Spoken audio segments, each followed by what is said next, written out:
it, we need to delete the cross-ownership section.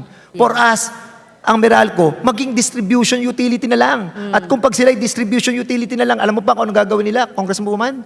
Ang sasabihin nila, pababain na natin ang pababain ng kuryente. Kasi distribution rate lang sila. Di ba? And I hope that maging klaro po sa ating mga kababayan that we have to fight for this because meron tayong pera ngayon na kailangan natin singilin sa Meralco. Okay. Majority Leader. Mr. Speaker, I move that we refer the speech of the Honorable Dan Fernandez, the interpellation of the Honorable Franz Castro, and the manifestation of the Honorable Ann Matibag to the Committee on Rules for its appropriate action. Is there any objection? Chair hears none. The privileged speech of the Honorable Dan Fernandez, along with the manifestation of the Honorable Matibag and the interpellation of the Honorable Castro, are referred to the Committee on Rules. Sa ERC, mula 2014 hanggang ngayon, we need to invite them, all the commissioners, all the chairpersons must be invited here to be investigated because they have to be held responsible. Why? They never computed, Mr. Speaker. They never computed. And we're giving them thousands of pesos of money monthly dahil sila po ay pensioners. Hanggang ngayon, pensyonado sila. Binabayadan natin sila dahil hindi sila nag-compute ng tamang profit, ng kita, ng Meralco. And we need, Mr. Speaker, ibalik ang sobrang pera sa bayan sa pamamagitan ng cash. Ibalik natin sa 7.6 million Pilipinos, including you, including me, magbalik sila ng pera sa atin. This is our moment. Huwag nating hayaan na hindi may balik sa taong bayan yung ating pong sobrang ibinayad sa Meralco. We'll act on this. And I hope that this will be referred on Committee on Franchise and the Committee on Public Order for us to find out the culpability of people who have been liable for this irresponsibility action that they have perpetrated to our Filipino people.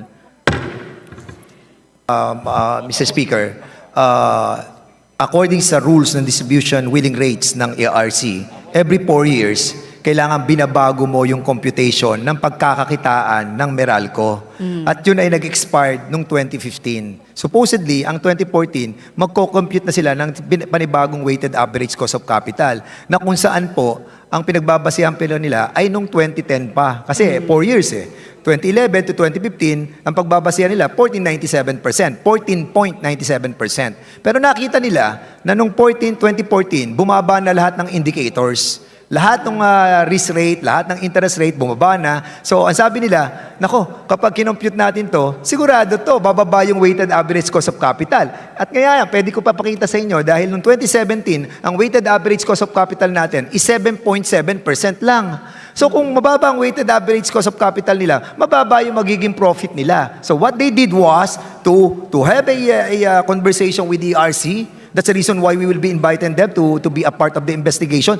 Because ang ginawa po nila, nagpalit po sila ng tinatawag na interim maximum allowable revenue. Imbis na mag-compute, ang ginawa po nila, bigyan natin sila ng temporary maximum allowable revenue. Yun ang kikitain nila without computation, without any parameters, without any indicators. It's all projection na itong bibigay natin sa kanila. Yun ang ginawa ng ERC. Hindi sa loob ng 1 taon, hindi sa 2, hindi sa 3 taon, sa loob ng 9 na taon. Correct po yan.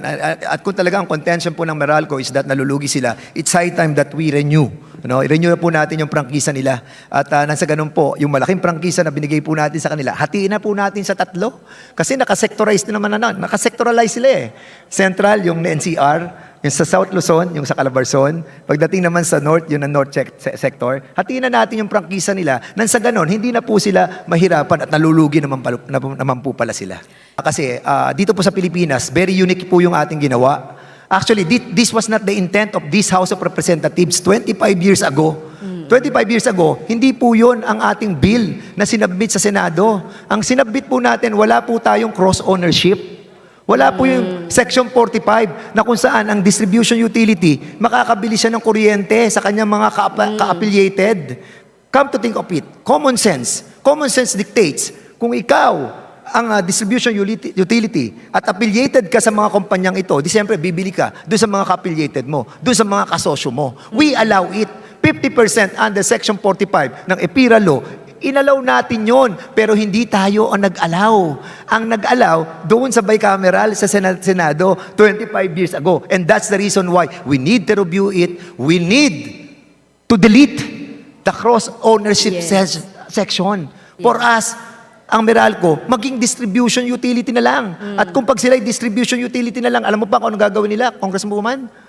Ang sasabihin nila, pababain na natin ang pababain ng kuryente. Kasi distribution rate lang sila. Yes. I move for the referral sa Committee on Franchise and the Committee on Public Order and Security para nang sa ganun po ay makita natin yung culpability ng Meralco in terms ng sabotaging yung ating economic growth through the energy development. Kasi naka-curtail yung pagbuo natin ng energy development through renewable energy facility. Kasi nga pinahihirapan nila yung mga documentation.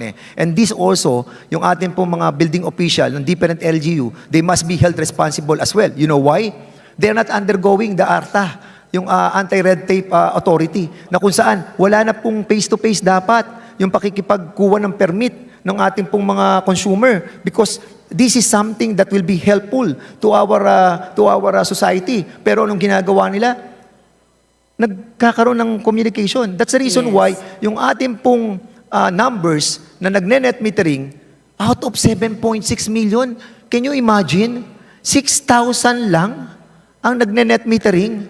Hindi nga nila ina-advertise Di ba? And I hope that maging klaro po sa ating mga kababayan that we have to fight for this because meron tayong pera ngayon na kailangan natin singilin sa Meralco. Okay.